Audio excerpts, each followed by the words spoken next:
ಖಂಡಿತವಾಗಿ ಸರ್ಕಾರ ಇನ್ವೆಂಟ್ಲಿ ಅದರ ಸಾಲವನ್ನು ಮನ್ನಾ ಮಾಡಿ ಬರಗಾಲ ಕಾಮಗಾರಿಗಳನ್ನ ಘೋಷಣೆ ಮಾಡಿ ಊಳೆ ಹೋಗಲಾರ್ದಂಗೆ ನೋಡ್ಕೋಬೇಕಾದದ್ದು ಸರ್ಕಾರದ ಕರ್ತವ್ಯ.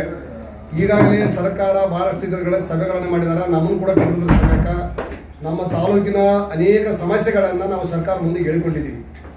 ಇದು ಸರ್ಕಾರ ಮುಖ್ಯಮಂತ್ರಿಗಳು ಆದಷ್ಟು ಬೇಗನೆ ರೈತರಿಗೆ ಪರಿಹಾರ ಕೊಡ್ತಾರೆ, ಬೆಳೆ ಪರಿಹಾರ ಕೊಟ್ಟು ಸಾಲ ಮನ್ನಾ ಮಾಡಿ ಮತ್ತು ಇದ್ರ ಜೊತೆಯಲ್ಲಿ ಕೂಲಿ ಕೆಲಸ ಕೊಡ್ತಕ್ಕಂಥದ್ರ ಜೊತೆಯಲ್ಲಿ ಇವತ್ತೇನು ಸರ್ಕಾರ ಇವತ್ತು ಭಾಳ ಇವು ಕೊಡ್ತಾಯಿದೆ, ಯೋಜನೆಗಳನ್ನು ಕೊಡ್ತೀವಿ ಅಂತೇಳಿ ಯೋಜನೆಗಳು ಕೂಡ ಸರಿಯಾಗಿ ಬಂದಿಲ್ಲ. ಜನರಿಗೆ, ಮಹಿಳೆಯರಿಗೆ ಗ್ಯಾರಂಟಿ ಭಾಗ್ಯಗಳನ್ನು ಕೊಡ್ತಕ್ಕಂಥದ್ದು ಗ್ಯಾರಂಟಿಗಳು ಕೂಡ ಇವತ್ತು ಸರಿಯಾಗಿ ಬಂದಿಲ್ಲ ರೈತರಿಗೆ, ಮಹಿಳೆಯರಿಗೆ. ದಯಮಾಡಿ ಸರ್ಕಾರ ನೀವು ಗ್ಯಾರಂಟಿಗಳು ಎಷ್ಟು ಮಟ್ಟಿಗೆ ಕೊಡ್ತೀರಿ ಅಂತ ಗೊತ್ತಿಲ್ಲ. ಇವತ್ತಿನ ಏನು ಬರಗಾಲ ಇದೆಯಲ್ಲ, ರೈತರ ಸಂಕಷ್ಟದಲ್ಲಿದ್ದಾನ, ಈ ಪರಿಹಾರ ಕೊಡ್ತಕ್ಕಂಥದ್ದು ಸರ್ಕಾರ ಬೇಗ ಮಾಡಲಿ ಅಂತಕ್ಕಂಥದ್ದನ್ನ ಮುಖ್ಯಮಂತ್ರಿಗಳಲ್ಲಿ ನಮ್ಮ ಮನವಿಯನ್ನು ಮಾಡ್ಕೊತಿದ್ದೀವಿ. ಸರ್, ಗ್ಯಾರಂಟಿಗೆ ಹೊಸದಾಗಿ ಗೃಹ ಜ್ಯೋತಿ ಇದೆಯಲ್ಲ, ಮತ್ತೆ ಹೊಸದಾಗಿ ಅರ್ಜಿ ಸಲ್ಲಿಸಬೇಕಂತ ಒಂದು ಹೊಸ ನಿಯಮ. ಅವ್ರನ್ನ ಕೇಳ್ರಿ, ಯಾರು ಬಂದ್ರಂದ್ರೆ ಮಂತ್ರಿಗಳು ಬರ್ತಾರೆ, ನಾಳೆ ಜಿಲ್ಲಾ ಉಸ್ತುವಾರಿ ಮಂತ್ರಿಗಳು, ಅವ್ರನ್ನ ಕೇಳ್ರಿ ಏನು ಮಾಡ್ತಾರೆ ಅಂತ ಅವ್ರಿಗೆ ಹೇಳ್ತಾರೆ.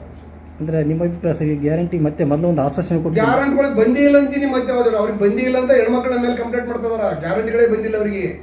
3-4 ತಿಂಗಳು ಬಂದಿಲ್ಲ ಅಂತಾರ ಅವರು. ಅದ್ರಾಗ ಬರೀ ಸರ್ವೆ ಮಾಡಕತ್ತಾರ. ಅದಕ್ಕೆ ಆಧಾರ್ ಕಾರ್ಡ್ಗಳು ಬದಲಾವಣೆ ಆಗ್ಬೇಕಂತಾರ, ರೇಷನ್ ಕಾರ್ಡ್ ಬದಲಾವಣೆ ಆಗ್ಬೇಕಂತಾರ, ಯಾರು ಏನೇನೋ ಮಹಿಳೆಯರದು, ಯಾರಿಗೆ ಇನ್ಕಮ್ ಟ್ಯಾಕ್ಸ್ ಇಲ್ಲ, ಯಾರು ಕಾರ್ ಅದಾವ, ಯಾರು ಟಿವಿ ಅದಾವ, ಇವೆಲ್ಲರೂ ಹಾಕೋದ್ರಲ್ಲಿಂದ 75% ಹೆಣ್ಮಕ್ಳು ಹೋಗ್ತಾರೆ. ಈಗ ಉಳಿದ್ರದ 25% ಹೆಣ್ಮಕ್ಳಿಗೆ ಮಾತ್ರ ಇವರು ಕೊಡ್ತಾರಿಲ್ಲ, ಅದು ಗೊತ್ತಿಲ್ಲ ನನಗೆ. ಇಷ್ಟಂತೂ ನಡೆದಿದ್ದೀವಿ. ಒಟ್ಟು ಸರ್ಕಾರ ವಿಳಂಬ ಮಾಡೋ ಕಾರಣ ಏನಂದ್ರೆ ಹಣ ಇಲ್ಲ, ಏನಾದರೂ ಮಾಡಿ ವಿಳಂಬ ಮಾಡೋ ಉದ್ದೇಶ ಇಲ್ಲ ಅಂದ್ರೆ ಇದು ವಿಳಂಬ ಆಗ್ತಾ ಇದೆ. ಯೋಜನೆಗಳು ಎಲ್ಲ ಗ್ಯಾರಂಟಿ ಯೋಜನೆಗಳನ್ನು ಹಳ್ಳ ಹಿಡಿದಂತಾಗಿದೆ. RTV ಕನ್ನಡ, ಚಿನ್ನದ ನಾಡಿನ ಕನ್ನಡಿಗರ ಧ್ವನಿ. ನಮ್ಮ ಚಾನೆಲ್ ವೀಕ್ಷಿಸಿದ ನಂತರ ಲೈಕ್ ಮಾಡಿ, ಶೇರ್ ಮಾಡಿ, ಸಬ್ಸ್ಕ್ರೈಬ್ ಮಾಡಿಕೊಳ್ಳಿ. ರಾಯಚೂರು ಜಿಲ್ಲೆಯ ಪ್ರತಿನಿಧಿ ಶ್ರೀನಿವಾಸ್ ಮಧುಶ್ರೀ, ಹಟ್ಟಿ ಚಿನ್ನದ ಗಣಿ. ಧನ್ಯವಾದಗಳು.